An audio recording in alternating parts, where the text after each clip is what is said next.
बिस्मिल्लाहिर्रहमानिर्रहीम। अस्सलाम वालेकुम नाज़रीन, उम्मीद करते हैं कि आप लोग खैरियत से होंगे। ज़ुहैर मुस्तकीम रियल स्टेट एडवाइज़र से आज के दिन हम लोग एपिसोड जो कवर करना चाह रहे हैं वो एक अवेयरनेस एपिसोड है। इस तरह के मज़ीद अवेयरनेस एपिसोड्स हम लोग फ्यूचर में भी लाएंगे। पर्पस क्या है इस एपिसोड का? क्योंकि हमें रियल स्टेट पे काम करते हुए काफ़ी अर्सा हो चुका हुआ है। पाकिस्तान में हम काफ़ी जगहों पे काम कर रहे हैं। हमारे पास बहुत सारी ऐसी क्यूरीज आती हैं ओवरसीज़ से और पाकिस्तान की डिफरेंट जगहों से कि कौन सी ऐसी सोसाइटीज़ हैं या हम कहाँ पे इन्वेस्टमेंट करें, या हमने इन्वेस्टमेंट की है तो वो इन्वेस्टमेंट अब फंस चुकी हुई है, या वो सोसाइटी डिक्लेयर हो चुकी हुई है as a fake society, as a fraud, या वो सोसाइटी अभी तक इलीगल है। अवाम या जितने इन्वेस्टर्स हैं, जितने लोग कभी भी कोई चीज़ परचेज़ करते हैं तो उसके यूजली दो पर्पज़ होते हैं। फर्स्ट पर्पज़ ये होता है कि वो वहाँ पे घर बनाना चाहते हैं, वो अपने लिए छत ढूंढ रहे होते हैं ताकि अपनी पूरी ज़िंदगी काम किया, जॉब की, इंस्टॉलमेंट्स पे की, पैसे जमा किए, कमेटियाँ डाली, at the end of the day एक हर बंदे का जो ख्वाब है वो यही होता है कि अपना घर हो, अपनी छत हो, जिसके लिए लोग इन्वेस्टमेंट करते हैं या पैसे जमा करके कोई चीज़ परचेज करते हैं। सेकेंड जो पर्पज़ है वो इन्वेस्टमेंट का वो रिटर्न है, वो बिजनेस है कि हम कहीं पे प्लॉट परचेज़ करें या कोई भी चीज़ परचेज़ करें, आने वाले टाइम में वो चीज़ मैच्योर हो और हमें वहाँ से बेहतर रिटर्न मिले, जिसमें पिछले 3-4 सालों में बहुत तेज़ी भी देखी जा रही है। हर बंदा चाहता है कि हम कहीं ना कहीं इन्वेस्टमेंट कर लें जो कि आगे जाके एक अच्छे रिटर्न्स में जो है वो ट्रांसलेट हो जाए। अब यहाँ पे प्रॉब्लम जो है वो दो किस्म के आते हैं। क्लैरिटी तो उन प्रोजेक्ट्स में आपको मिल जाती है जहाँ पे आपके पास प्लॉट्स रेडी फॉर जो है पोजेशन अवेलेबल होते हैं कि आप देखते हैं जाके आपके पास प्लॉट्स हैं कि आप उसमें जो है इन्वेस्टमेंट कर सकते हैं फ़ौरन, तो वो तो बहुत आसान रहता है, वो तो चीज़ आपको सामने नज़र आ रही है, तो उसमें तो प्रॉब्लम कोई नहीं आता। लेकिन पिछले 3 से 4 सालों में जो प्रॉब्लम देखने को मिली है वो आपके पास मल्टीपल हाउसिंग सोसाइटीज़ जो ख़ास तौर पे इंस्टॉलमेंट्स में स्टार्ट हुई है वहाँ पे ये प्रॉब्लम देखने को मिलती है, और ख़ास तौर पे हाई राइज बिल्डिंग्स भी जो कि नए प्रोजेक्ट स्टार्ट होते हैं, ख़ास तौर पे कराची में, क्योंकि कराची में अपार्टमेंट्स का बहुत कॉन्सेप्ट है। यूजली जो है प्रोजेक्ट जैसे लॉन्च होता है तो वो विद इन अ मंथ और सो वो प्रोजेक्ट सेल हो जाता है और डिलीवरी टाइम जो है वो तकरीबन 3-4 साल बाद का होता है। इस सारी चीज़ में जो है यूजली आपको काफ़ी चीज़ों पे जो है ट्रस्ट करके आप इन्वेस्टमेंट कर देते हैं। मेजॉरिटी ऑफ द टाइम आपको नहीं भी पता होता, आप इन्वेस्टमेंट कर देते हैं क्योंकि आप किसी जानने वाले ने वहाँ पे अपार्टमेंट ले लिया, या आपका कोई दोस्त है जो प्रॉपर्टी डीलिंग करता है, या आपने ऐड देखा टीवी पे, आपने जो है अपार्टमेंट ले लिया ये समझते हुए कि ये एक बहुत अच्छा प्रोजेक्ट डिलीवर होगा।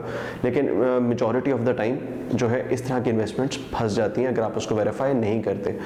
बहुत आवाम देखने को मिलती है जिनकी इन्वेस्टमेंट्स जो है डिफरेंट जगहों पे फंस चुकी हुई है, और उसमें वो सोसाइटीज़ जो हैं एज अ फ्रॉड जो है क्लेम हो चुकी हुई हैं, और उसके बाद वो सोसाइटीज़ के ओनर्स वो पैसा लेके वहाँ से भाग चुके हुए हैं और लोगों को इवेंचुअली लॉस हुआ। ये लॉस जो है ख़ासतौर पे ओवरसीज़ जो लोग हैं उनको काफ़ी देखने को मिलता है, क्योंकि वो यूजली बाहर होते हैं, बाहर से उनको यहाँ पे किसी न किसी पे ट्रस्ट करना पड़ता है, और क्योंकि अगर इंस्टॉलमेंट्स वाली सोसाइटीज़ हैं वो तो वैसे ही हवा में होती हैं, तो वो वहाँ पे इन्वेस्ट तो कर लेते हैं लेकिन at the end of the day उनको रिटर्न नहीं मिलते। बहुत सारी ऐसी जो है एग्जांपल्स हैं, बहुत सारी ऐसी सोसाइटीज़ है विद इन पाकिस्तान जो कि फेक हैं और जिसमें लोगों के पैसे डूबे हैं। अगर आप इसको रेशो में कंसिडर करते हैं तो तकरीबन जितनी सोसाइटीज़ जो हैं वो जो लॉन्च होती हैं उनमें से तकरीबन 60 to 70% सोसाइटीज़ जो हैं वो फ्रॉड निकलती हैं और उसमें लोग फंस जाते हैं किसी न किसी चीज़ पे ट्रस्ट करते हुए।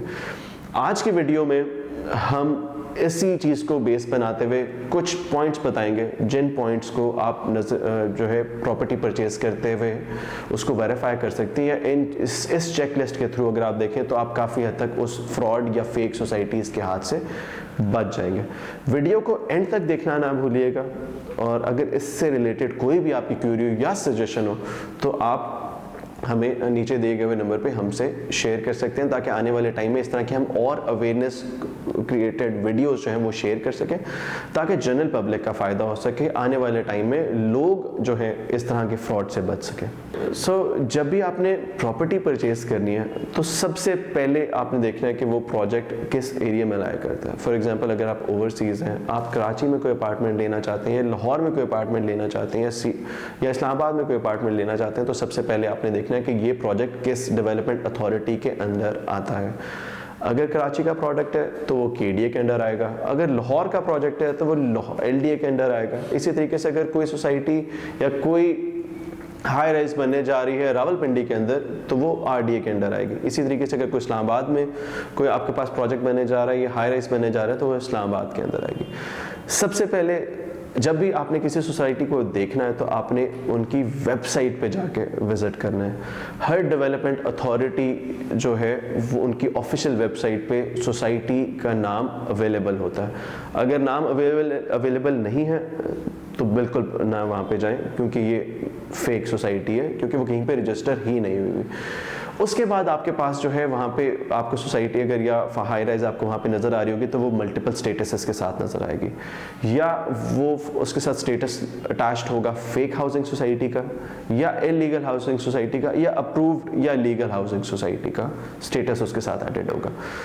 फ्रॉड और इलीगल हाउसिंग सोसाइटी में डिफरेंस है। डिफरेंस ये बनता है कि फ्रॉड हाउसिंग सोसाइटीज़ वो हाउसिंग सोसाइटीज़ हैं जिन्होंने फ्रॉड किया और जो है गवर्नमेंट ऑफिशियल या गवर्नमेंट के किसी इदारे ने वो चीज़ जो फ्रॉड था वो पकड़ के उनको क्लेम कर दिया कि यार ये फ्रॉड आपने किया और उसके बेस पे आपको ब्लैक लिस्ट कर दिया।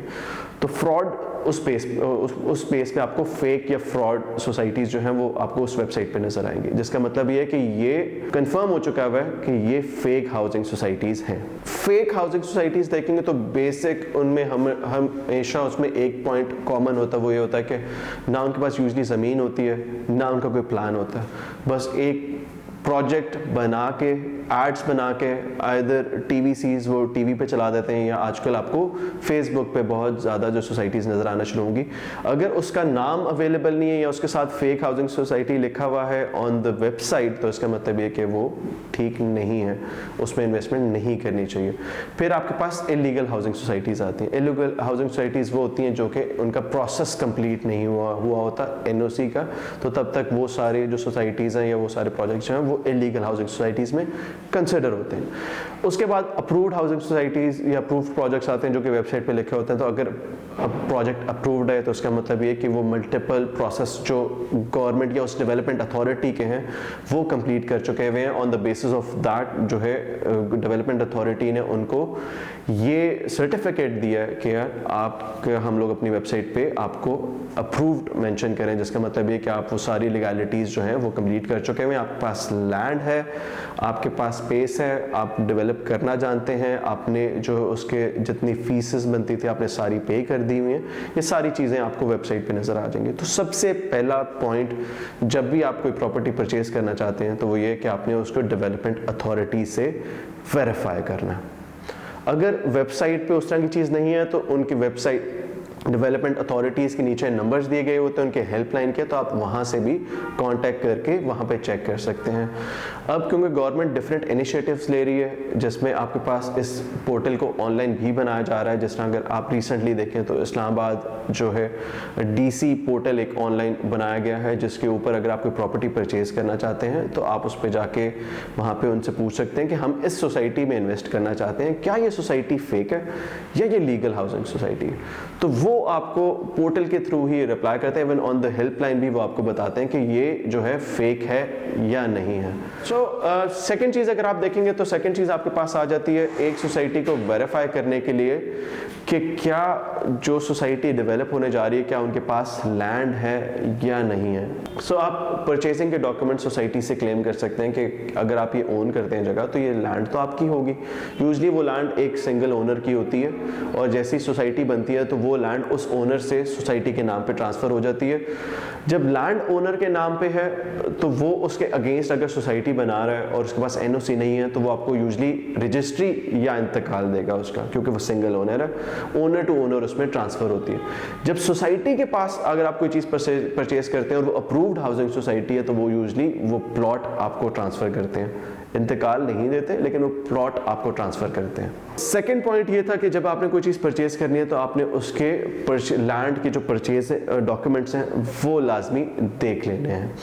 अगर डॉक्यूमेंट्स परचेज हुए हुए हैं तो सोसाइटी की वेबसाइट पे उसके अगेंस्ट इलीगल हाउसिंग सोसाइटी का स्टेटस यूजुअली आ रहा होता है। इसके बाद अगर आप पॉइंट नंबर 3 देखेंगे तो आप सोसाइटी से जो है मजीद और डॉक्यूमेंट्स की रिक्वेस्ट कर सकते हैं कि फॉर एग्जांपल जब सोसाइटी बनने लगती है, एनओसी की डिमांड की जाती है, तो यूजुअली वो डेवलपमेंट अथॉरिटीज़ जो है वो जिस एरिया जो तहसील बन रही होती है पहले उनसे वेरिफिकेशन लेती हैं कि क्या ये जगह या जो सोसाइटी बनने जा रही है क्या ये लोग ओन करते हैं वो सोसाइटी या लैंड ओन करते हैं, तो वो पहले तहसील लेवल पे उसको एनओसी मिलता है डेवलपमेंट अथॉरिटी को। On the basis of that multiple और एनओसीज इशू करवाने पड़ते हैं कि फॉर एग्जांपल आपको उसमें एनओसी चाहिए होता है इलेक्ट्रिक डिपार्टमेंट से, गैस डिपार्टमेंट से, वाटर डिपार्टमेंट से, फिर मिनरल्स का एक और डिपार्टमेंट होता है।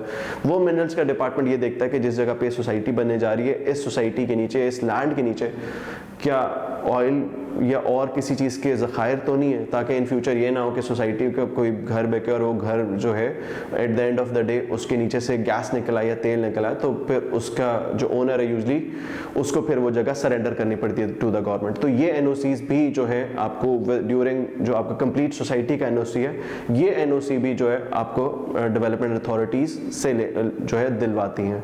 इसके बाद अगर आप देखते हैं एक मेजर जो चीज़ आ जाती है वो आती है रेप्यूट ऑफ डेवलपर। जो भी डेवलपर इस चीज़ को डेवलप करने जा रहा है उसको आप जो है उसकी प्रोफाइल देखते हैं, फेसबुक भरा पड़ा, वेबसाइट्स देखते हैं कि क्या वो डेवलपर इससे पहले कोई चीज़ डेवलप कर चुका हुआ है, कि फॉर एग्जांपल एक डेवलपर है क्या वो पहली बार प्रोजेक्ट बना रहा है। अगर पहली बार प्रोजेक्ट बना रहा है तो रिस्क ज़्यादा है, लेकिन अगर वो उससे पहले भी 8-10 प्रोजेक्ट्स मार्केट में डिलीवर कर चुका हुआ है तो इसका मतलब है कि डेवलपर को अपनी रेप्यूट प्यारी होनी चाहिए और उसकी वजह से डेवलपर जो है वो टाइम पे डिलीवर करेगा या एटलीस्ट डिलीवर करेगा। सो सेकंड चीज़ डेवलपर से रिलेटेड जो वेरीफाई करने की ज़रूरत है वो ये कि अगर उसने कोई चीज़ डिलीवर की है तो क्या उसका स्टैंडर्ड अच्छा है या नहीं है, या उसने टाइम पे डिलीवर किया या नहीं की। फॉर एग्जांपल अगर आप एक सोसाइटी या एक हाई राइज में इन्वेस्ट करना चाह रहे हैं और उस डेवलपर ने 5-6 हाई राइजेस पहले डेवलप की हुई हैं, तो आपको उन प्रोजेक्ट्स की प्रोग्रेस देखनी चाहिए कि क्या अगर वो डेवलप हुई है, तो अगर डेवलपर कह रहे हैं कि 3 साल में डिलीवर करेगा तो उसने पहले वाले प्रोजेक्ट जो है अप्रॉक्सीमेटली कितने टाइम में डिलीवर किए। अगर एक डेवलपर ने 10 प्रोजेक्ट्स बनाए हैं, वो 11वां प्रोजेक्ट लॉन्च कर रहे हैं और आप उस 11वें प्रोजेक्ट में इन्वेस्ट करना चाहते हैं और डेवलपर कह रहा है कि हम इसको 1.5 साल में डिलीवर करेंगे, लेकिन इससे पहले वाले 10 के 10 प्रोजेक्ट्स अगर आप हिस्ट्री ज़रा सी देखेंगे तो आपको पता चलेगा हर प्रोजेक्ट तो एटलीस्ट 5 साल में डिलीवर हुआ था। तो इसका मतलब है डिलीवर तो वो करेगा लेकिन 5 साल में करेगा, क्योंकि उसने प्रीवियस हिस्ट्री ही ये बताती है। फिर थर्ड चीज़ ये देखनी है आपने कि अगर वो डिलीवर हुआ है तो क्या उसकी क्वालिटी अच्छी है जिसके लिए वो आपको भी चार्ज कर रहा है, या क्वालिटी नहीं है अच्छी। ये फैक्टर्स डेवलपर से रिलेटेड लाजमी होते हैं जो आपने देखने होते हैं, जो आपको ट्रस्ट देता है कि क्या अगर इस डेवलपर के किसी प्रोजेक्ट में हमें इन्वेस्ट करना चाहिए या नहीं, और प्लस क्या उस डेवलपर के नाम के ऊपर कोई लीगल इश्यूज तो नहीं है। यूजुअली आप उस डेवलपर को या उसके कंपनी के नाम को गूगल पे सर्च करते हैं तो आपको उसके अगेंस्ट इंफॉर्मेशन मिल जाती है कि इस डेवलपर के अगेंस्ट कोई कोर्ट में केस या कोई FIR कोई इस तरह की चीज़ नहीं हुई। अगर इस तरह के केसेस नहीं है दैट मीन्स कि डेवलपर जो है वो अच्छा डेवलपर है, उसके अगेंस्ट कोई इलीगल इश्यूज नहीं है, तो इंशाल्लाह आने वाले टाइम में वो आपको वो चीज़ डिलीवर करेगा। किस टाइम करेगा ये बाकी प्रोजेक्ट्स को देख के किया जा सकता है, लेकिन अगर कोई डेवलपर फर्स्ट टाइम कोई चीज़ बना रहा है तो शायद थोड़ा सा रिस्क आपका बढ़ जाए कि हो सकता है कोई एक्सपेरिमेंट ही हो जाए हमारे साथ। ये सारे के सारे वो पॉइंट्स हैं जो आपने माइंड में रखने हैं किसी भी जगह इन्वेस्टमेंट करने से पहले। ये जितनी इन्वेस्टमेंट हम लोग करते हैं, बेशक वो घर के लिए करें, बेशक वो इन्वेस्टमेंट पर्पस से करें, तो हमें रिस्क लेना पड़ता है किसी भी जगह पे करें, ख़ास तौर पे जब आप उस चीज़ में इन्वेस्ट करें जो कि आपको सामने नज़र नहीं आ रही। हाई राइज की बात करें या इंस्टॉलमेंट्स वाली सोसाइटीज़ की बात करें, तो आप किसी चीज़ में इन्वेस्ट करने जा रहे हैं, इंस्टॉलमेंट्स पे करने जा रहे हैं, डाउन पेमेंट पे करने जा रहे हैं, जो कि शायद 4-7 बार डिलीवर हो। एक चीज़ यूजली हमें जो मेंटली एक्सेप्ट कर लेनी चाहिए कि पाकिस्तान में कोई भी प्रोजेक्ट टाइम पे नहीं डिलीवर होता, तो एक आप पहले से अपने जो है मार्जिन अगर आप माइंड में रख लेते हैं, अगर एक सोसाइटी या एक हाई राइज अगर कह रहे हैं कि यार वो 4 साल में डिलीवर करेगा, तो शायद अपने माइंड में 6 महीने से 1 साल का टाइम आप लोग वैसे ही ऐड कर लें। इतना टाइम तो हम वैसे ही ले लेते हैं, तो इतना टाइम एडिशनली ऐड हो जाता है। लास्ट चीज़ जो हमें लगता है कि हमें बतानी चाहिए वो है कि ये सारे काम करते हुए आप एक रिस्क लेते हैं। अगर आप हाई राइज में इन्वेस्ट कर रहे हैं तो आप रिस्क ले रहे हैं। रिस्क ये कि क्या ये पैसे जो मैं इन्वेस्ट कर रहा हूँ, फॉर एग्जांपल 10 लाख रुपए जो मैं इन्वेस्ट कर रहा हूँ, क्या ये आगे जाके प्रॉफिटेबल, क्या पहली चीज़ है कि क्या ये 10 लाख रुपए में हमें कोई चीज़ मिलेगी भी या नहीं मिलेगी आगे आने वाले 4-5 साल में। सेकंड रिस्क ये कि क्या जिस तरह और जगहों पे भी अपॉर्चुनिटीज़ थी इन्वेस्टमेंट की, तो क्या इस जगह पे इन्वेस्ट करने से क्या मुझे मैक्सिमम रिटर्न मिलेगा।